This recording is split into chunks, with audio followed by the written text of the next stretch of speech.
Et on commence ce feuilleton par Bruno Le Maire. Avant de dénoncer ce soir vigoureusement le discours de Jean-Marc Ayrault, ce matin, il s'était remémoré les difficultés de l'exercice du discours de politique générale. Il était directeur de cabinet aux côtés de Dominique de Villepin à Matignon. Écoutez-le.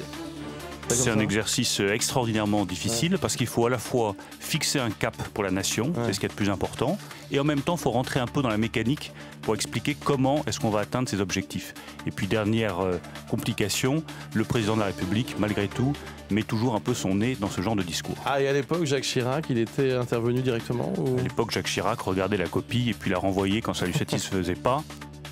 Et puisque c'était la journée de Jean-Marc Ayrault, le Parisien révèle ce matin ses goûts et couleurs. Il serait fan de tango, par exemple, danserait même régulièrement avec son épouse Brigitte.